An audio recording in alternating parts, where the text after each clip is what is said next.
ಜೈಲಿನಲ್ಲಿ ದರ್ಶನ್ ವೈಲೆಂಟ್. ರೇಣುಕಾಸ್ವಾಮಿ ಕೊಲೆ ಆರೋಪದ ಕೇಸ್ ಮೇಲೆ ಅರೆಸ್ಟ್ ಆಗಿದ್ದ ಚಾಲೆಂಜಿಂಗ್ ಸ್ಟಾರ್ ದರ್ಶನ್ ಕಳೆದ 19 ದಿನಗಳಿಂದ ಪರಪ್ಪನ ಅಗ್ರಹಾರ ಜೈಲಿನಲ್ಲಿದ್ದಾರೆ. ಕಳೆದ 2 ವಾರ ಫ್ಯಾಮಿಲಿ, ಫ್ರೆಂಡ್ಸ್, ಚಿತ್ರರಂಗ ಕೆಲವರು ದರ್ಶನ್ರನ್ನ ಮೀಟ್ ಮಾಡಿ ಬಂದಿದ್ರು.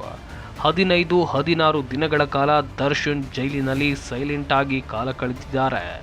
ಮೌನಕ್ಕೆ ಶರಣಾಗಿದ್ರು. ಭೇಟಿಯಾದವರ ಜೊತೆ ಭಾವುಕರಾಗಿ ಮಾತನಾಡಿದ್ರು. ಒಳಗಡೆ ಹೋದ್ಮೇಲೆ ಕಂಪ್ಲೀಟ್ ಸೈಲೆಂಟೇ ಆಗಿಬಿಟ್ಟಿದ್ರು. ಯಾವ ಲೆವೆಲ್ಗೆ ಅವರು ಡಿಪ್ರೆಷನ್ನಲ್ಲಿ ಇದ್ರು ಅಂದ್ರೆ ಅರೆಸ್ಟ್ ಆದ್ಮೇಲೆ ದರ್ಶನ್ ಸುಮಾರು 10 kg ಸಣ್ಣ ಆಗಿದ್ದಾರಂತೆ. ಈ ವಿಚಾರ ಈಗ ಹೊರಬಿದ್ದಿದೆ.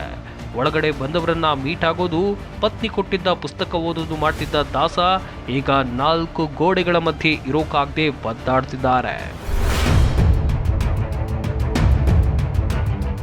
ಜೈಲು ಸೇರಿದ ಮೇಲೆ ಸ್ವಲ್ಪ ದಿನ ಸೈಲೆಂಟ್ ಆಗಿದ್ದವರು ಈಗ ಕಿರಿಕ್ ಶುರು ಮಾಡಿದ್ದಾರಂತೆ. ಯಾವಾಗ ಬೇಕು ಆವಾಗ ಬ್ಯಾರಕ್ನಿಂದ ಹೊರಗೆ ಬರಬೇಕು, ಓಡಾಡಬೇಕು, ಅಕ್ಕಪಕ್ಕದ ಬ್ಯಾರಕ್ನವರ ಜೊತೆ ಮಾತಾಡಬೇಕು ಅಂತ ದರ್ಶನ್ ಜೈಲು ಸಿಬ್ಬಂದಿ ಜೊತೆ ಕಿರಿಕ್ ಮಾಡ್ಕೊಟ್ಟಿದ್ದಾರಂತೆ. ಅಂದಹಾಗೆ ದರ್ಶನ್ ಓರ್ವ ಸ್ಟಾರ್ ನಟ, ಲಕ್ಷಾಂತರ ಅಭಿಮಾನಿಗಳನ್ನ ಹೊಂದಿರೋ ನಟ.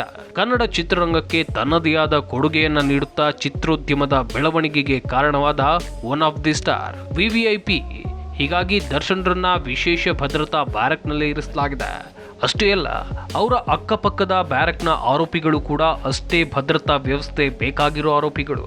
ದರ್ಶನ್ರ ಅಕ್ಕಪಕ್ಕ cooker bomb blast, Praveen Nettaru ಕೇಸ್ನ ಆರೋಪಿಗಳೇ ಇರೋದು. ಟೆರರಿಸ್ಟ್ ಕೇಸ್ನಂತಹ ಗಂಭೀರ ಕೇಸ್ಗಳು, ಕೋಮು ಗಲಭೆ ಕೇಸ್ನಲ್ಲಿ ಅರೆಸ್ಟ್ ಆದ ಆರೋಪಿಗಳೇ ಇರೋದು.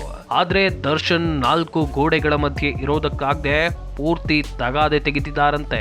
ಅಕ್ಕಪಕ್ಕದವರ ಜೊತೆ ಮಾತಾಡಬೇಕು ಬಿಡಿ ಅಂತ ಅಲ್ಲಿನ ಸಿಬ್ಬಂದಿ ಜೊತೆ ಕಿರಿಕ್ ಮಾಡ್ಕೊಳ್ತಿದ್ದಾರೆ. ಆದ್ರೆ ಜೈಲು ಅಂದ್ಮೇಲೆ ಬಂದಷ್ಟು ರೂಲ್ಸ್ ಗಳಿರುತ್ತವೆ. ನಿಗದಿತ ಸಮಯ ಇದ್ದಾಗ ಮಾತ್ರ ಅವರನ್ನ ಹೊರಗಡೆ ಬಿಡ್ತಾರೆ. ಇನ್ನು ಅಲ್ಲಿನ ಖೈದಿ, ಆರೋಪಿಗಳ ಸೇಫ್ಟಿ ಕೂಡ ಮೋಸ್ಟ್ ಇಂಪಾರ್ಟೆಂಟ್ ಇರುತ್ತೆ. ಹೀಗಾಗಿ ದರ್ಶನ್ ಭದ್ರತಾ ದೃಷ್ಟಿಯಿಂದ ಜೈಲು ಸಿಬ್ಬಂದಿ ಅಲ್ಲಿ ಓಡಾಡೋದಕ್ಕೆ, ಬೇರೆಯವರ ಜೊತೆ ಮಾತನಾಡೋದಕ್ಕೆ ಬಿಡೋದೇ ಇಲ್ಲ. ಈಗ ದರ್ಶನ್ ಕೂಡ ಎಷ್ಟೇ ಕೇಳ್ಕೊಂಡ್ರು ಜೈಲು ಸಿಬ್ಬಂದಿ ಸುಮ್ಮನಿದ್ದಾರೆ. ದರ್ಶನ್ ಒಬ್ಬ ಸ್ಟಾರ್ ನಟ.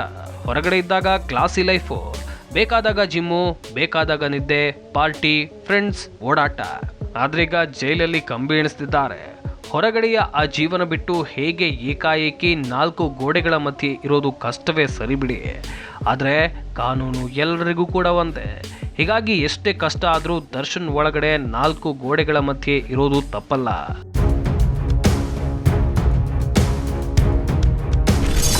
ದರ್ಶನ್ಗೆ ಇಲ್ಲ ಮನೆ ಊಟಕ್ಕೆ ಅವಕಾಶ.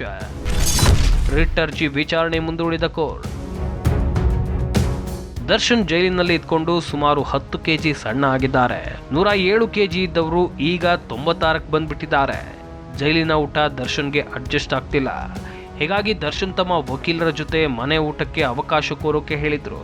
ಕೋರ್ಟ್ ಮೂಲಕ ಮನವಿ ಮಾಡಿ ಮನೆ ಊಟ ಮಾಡಿದ್ರಾಯ್ತು ಅಂದುಕೊಂಡಿದ್ರು. ಈ ಬೆನ್ನಲ್ಲೇ ದರ್ಶನ್ ಪರ ವಕೀಲರು ಹೈಕೋರ್ಟ್ಗೆ ರಿಟ್ ಅರ್ಜಿ ಹಾಕಿದ್ರು. ಆದ್ರೆ ಸದ್ಯಕ್ಕೆ ದರ್ಶನ್ಗೆ ಮನೆ ಊಟ ಭಾಗ್ಯ ಇಲ್ಲದಂತಾಗಿದೆ. ಇಂದು ರಿಟ್ ಅರ್ಜಿ ಬಗ್ಗೆ ವಿಚಾರಣೆ ನಡೆಸಿರೋ ಕೋರ್ಟ್ ಜುಲೈ 18ಕ್ಕೆ ವಿಚಾರಣೆಯನ್ನ ಮುಂದೂಡ್ಬಿಟ್ಟಿದೆ. ವಿಚಾರಣೆ ವೇಳೆ ಜೈಲಲ್ಲಿರೋ ಊಟದ ಮೆನು ಬಗ್ಗೆ ಮಾಹಿತಿ ಕೇಳಿದ್ದಾರೆ. At the same time Darshan ಮನೆ ಊಟದ ವ್ಯವಸ್ಥೆ ಬಗ್ಗೆ ಸರ್ಕಾರದ ಪರ ವಕೀಲರಿಗೂ ಕೂಡ ಆಕ್ಷೇಪಣೆ ಸಲ್ಲಿಸೋಕೆ ಅವಕಾಶವನ್ನ ನೀಡಿದ್ದಾರೆ. ಒಟ್ಟಾರೆ ಸದ್ಯಕ್ಕಂತೂ ದರ್ಶನ್ಗೆ ಜೈಲೇಗತ್ತೆ. ಒಂಟಿ ಜೀವನ, ಕತ್ತಲು ಹಗಲು ಒಂದೇ ಅಂತಲೇ ಒಂದೇ ಕಡೆ ಕಳಿಬೇಕಾದ ಪರಿಸ್ಥಿತಿ ಬಂದಿದೆ. ಎಲ್ಲವೂ ಹಣೆ ಬರಹ ಬಿಡಿ.